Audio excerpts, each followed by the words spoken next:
우병우 구속영장 기각된 거는 청와대에서 데리고 있던 검사 출신들이 강력하게 로비 비슷한 걸 했다는 거야. 절대 구속시키면 안 된다고. 뭐 그런 것도 있지만 사실 우병우는 최후의 비겁함을 보여준 거라고 생각이 들거든요. 그 모든 것을 다 박근혜에게 미루고 나와버렸습니다. 시켜서 한 일인데 내가 어쩔 것이냐, 공무원으로서. 그런 논리로 방어를 했다라고 그래요. 결국에는 우병우에 의해서 박근혜 탄핵 사유가 하나 더 추가되는 측면. 근데 이게 좀 되게 이율배반적인 측면이 있어요. 뭐가 있냐면 이재용이 구속 기각됐을 때 보수단체들, 그 사람들이 환호했잖아요. 근데 이재용은 박근혜가 강압해서 그렇게 된 거라고 이야기를 했던 거거든. 박근혜 탄핵 사유는 계속 추가되고 있는 거예요. 뇌물죄 때문에 죄의 경감이 좀 달라지는 측면이 없지 않아 있지만 마찬가지로 우병우마저도 박근혜를 팔고 나왔다. 그 정도가 된다면 탄핵이 되는 국면에서 박근혜가 느끼는 배신감 정말 대단할 거라는 생각이 듭니다. 그리고 실제로 문고리 3인방들도 지금 현재 특검 조사받고 또 헌재에 나오네 만에 여러 가지 이야기가 있었지만 결국에는 박근혜에게 유리한 증언은 한마디도 안 했다라고 그래요. 그러니까 문고리 3인방 그렇지, 우병우 그렇지, 그 박근혜 권력에 기생해서 호가호위하던 자들이 결국엔 박근혜를 다 버리는 모양새입니다. 그들한테 박근혜는 주군이 아니라 도구였던 거예요.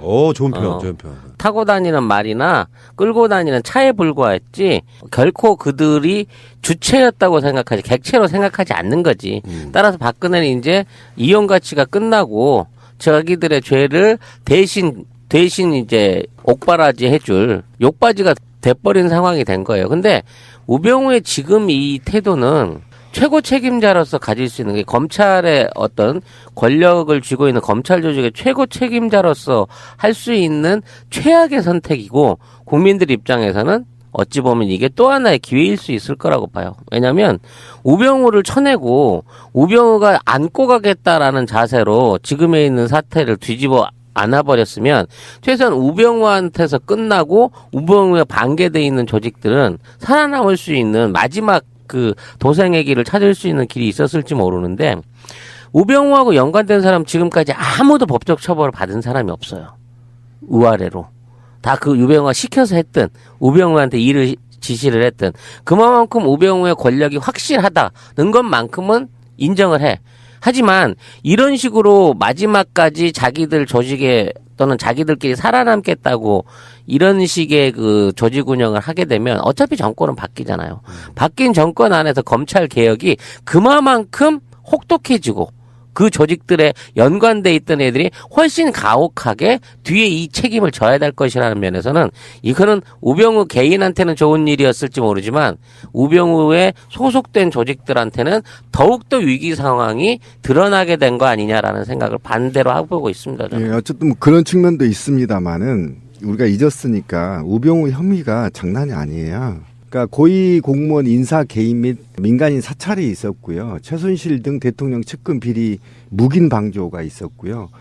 이석수 특별감찰관 감찰방해가 있었고 개인 비리가 몇 개 있고요. 여러 가지 한 6가지 정도가 있습니다. 그런데 가장 중요한 건 뭐냐면 최순실이 어디에서 정보를 얻어서 인사에 개입했냐는 겁니다. 그것이 바로 우병우가 사찰과 국정원 자기 2차장 라인을 통해서 정보를 수집하고 그 수집을 대통령한테 줬든 최순실한테 줬든 이게 문제가 되는 겁니다. 그러니까 이게 바로 직권남용인 거예요. 그리고 이것은 바로 우병우 개인의 문제가 아니고요. 최순실이가 국정을 농단하는데 손발이 누구였냐가 중요하거든요. 그게 우병우라고 보는 거 아닙니까? 국회에서는. 소추위원단도 그렇게 보는 것이고 그다음에 특검도 그렇게 보고 있는 겁니다.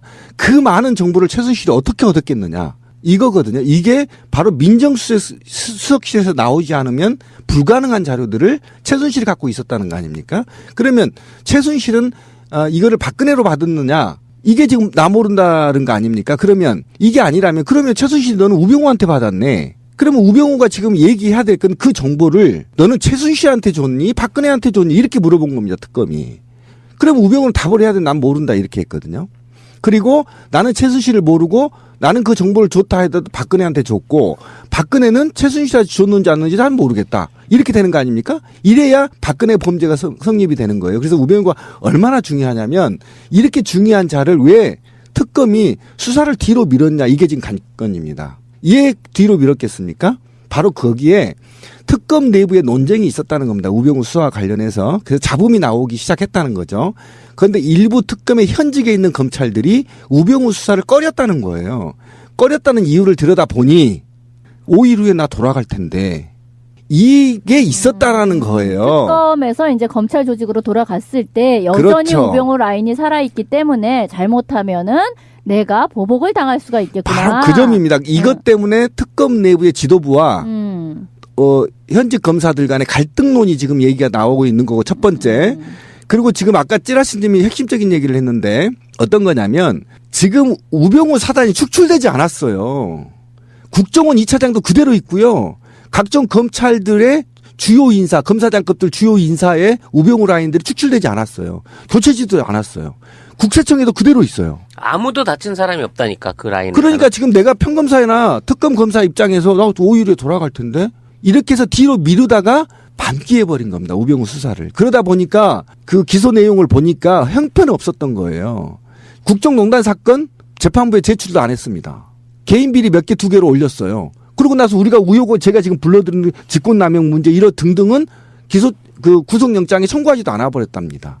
이런 문제점이 있어서 우병우가 굉장히 지금 그 구치소에서 나올 때 표정 보셨어요? 비웃는 거? 아 정말 짱돌로 입을 조사버리고 싶더라. 이게 입 다문 미소 있잖아요. 찍 웃으면서 오는데 그거는 바로 특검을 비웃는 게 아니에요. 국민 80%를 비웃는 겁니다. 개자식이에요. 니들이 날 잡아? 그러니까요. 바로 이렇게. 그겁니다. 근데 우병우는 조사할 때 그런 이야기 했다고 그래요. 결국은 자기 디스도 한 거예요. 뭐냐면은 나는 대통령이 지시사항 내려주면 아래로 전달하고 아래에서 보고 올라오면 거기 받아가지고 보고하고 그랬다는 거예요. 가장 중요한 국정농단의 핵심인 최순실에 대해서는 아직도 몰랐다 그러잖아요. 그렇죠. 근데 자기 스스로가 무능함의 극치를 보여준 거예요. 그 논리라 그러면. 그렇죠. 아니 지금 나오고 있는 보도만으로도 사상 초유의 이런 사건인데 그걸 모르고 있었다는 게 법이라는 게 있기 때문에 그런 거지. 만약에 진짜로 몰라갖고 그랬다면 얘는 사형감이야. 나라를 이렇게 만들어 놓고 결국에는 박근혜 대통령이 지시해서 한 거지 내가 주도한 건 하나도 없다고 얘기를 했는데 보도는 어떻게 나오고 있었냐면 그 똑같은 날 개헌 박근혜가 국회에 와서 개헌 투척하잖아요. 그렇죠. 근데 7시간 만인가 뒤집힌 거. 예. 그것도 우병우 작품이라는 거예요. 그렇죠. 사실관계 몇몇 개 가지고도 우병우는 계속 거짓말을 하고 있다는 걸 알 수가 있잖아요. 자기는 최순실을 몰랐다. 근데 그때만 해도 근데 너의 처가와 최순실은 매우 밀접한 연관이 있지 않았냐?라고 해도 그렇지. 그건 처가의 문제지 나랑은 관계 없고 나는 그냥 최순실을 몰랐다라고 얘기했는데 지금 밝혀진 바에 의하면 우병우와 최순실이 골프를 치면서 처음에 만났다는 거잖아요. 근데 그런 거에 대해서는 애초 다 위증인 것이고. 우병우 장모? 아니. 직접, 우병우와 최순실이 직접 같이 쳤다는 진짜? 거야. 프로골퍼가 같이 동반 라운딩을 해주면서, 해줬대. 최근에 나온 정보예요? 그게 특검이 밝혀낸 바예요. 그런 등등 이 사람의 몇 가지 사실관계만 확인을 해도 이미 특검이 굉장히 이 사람의 거짓말을 많이 밝혀냈다고요. 그런데도 거기에 대해서 지금 법원이 이 구속영장을 기각을 시켜버린 거는 사실 나는 이 문제는 특검 문제가 아니라 법원에게 이 문제를 물어야 될 것 같아요. 그러니까 법원하고 특검을 동시에 물어야 된다는 거예요. 예를 들면 제가 설명을 하나 드릴게요. 증인이 나왔어요. 최순실이하고 골프를 쳤다고. 이건 증인이에요. 그럼 물증을 확보해야 재판부에서는 구속영장을 때린단 말이에요. 물증이 없어요. 그러니까 특검 내부에 수사를 안 한 겁니다. 미뤄버렸어요, 뒤로. 이게 가장 큰 문제입니다. 그런데 이 특검에서는 구체적인 증언 말고 증거를 확보해야 될 거 아닙니까? 쳤다라고 무슨 뭐 일정을 카피하거나 또는 거기에 CCTV를 확보하거나 그런데 그게 지금 구체적으로 제출하지 않았다는 게 법원의 입장이에요.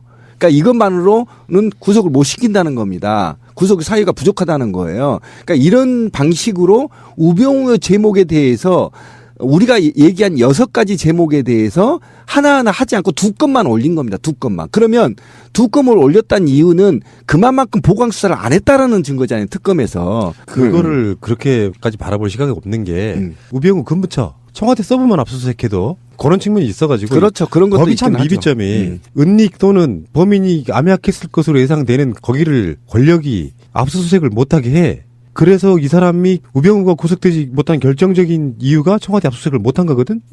그러면 법원은 범인들이 사실상의 자기들의 보험죄를 인정한 것으로 보고 구속시켜야 된다는 거예요. 근데 그렇지. 그게 없는 거야. 거기 위험한 증거가 있기 때문에 보여줄 수 없어 하고 문을 닫고 있었는데 그 문을 억지로 이거 안 그러니까 음주운전도 그거 있잖아. 끝까지 안 불면 본 걸로 해갖고 적이 돼버린단 말이야. 구속돼버린단 말이야. 그것처럼 끝까지 정당한 조사 요구에 응하지 않았으면 이 부분에 대해서 분명히 법적인 책임을 물어가지고 구속시켜서 나중에라도 조사를 했어야 된다는 거지. 그리고 이제 이게 지금 제가 전자에 얘기한 거는 한간에 떠도는 얘기고요. 두 번째는 어떤 방식으로 이제 분석이 가능하냐면 특검 입장에서는 지금 굉장히 긴급해요. 왜 그러냐면 5일밖에 남지 않았기 때문에 수사가 종결이 돼야 되는 것이고 문제는 공소 유지에 필요한 증거들이 필요하단 말이에요. 그리고 공소 유지를 하기 위한 인력이 필요하단 말이에요. 그래서 오히려 우병우를 특검이 지금 갖고 노는 게 아니냐. 우병우를 슬쩍 구속을 하지 않음으로 인해서 사회적 공분을 일으키고 그리고 정치권의 경각심을 불러일으켜서 특검 연장에 정당성을 확보하는 게 아니냐라는 두 개의 분석이 가능한 겁니다. 그러니까 첫 번째 불화설이나 또는 우병우의 사단이 암약한다는 설 플러스 하나, 두 번째는 오히려 특검이 우병우를 가지고 노는 게 아니냐. 그러니까 우병우를 통해서 특검 수사 기간을 연장하려는 모티브를 만들려고 하는 게 아니냐라는 이 두 가지 해석이 지금 가능한 것입니다. 예. 역사상 가장 최고의 평가를 받고 있는 특검팀을 저는 오염시키고 싶지는 않고 그럼요. 예. 지금 말씀하신 후자의 경우가 더 의도가 있지 않을까라고 제 스스로 한번 위안을 삼아봅니다. 저도 그렇게 예. 봅니다. 예.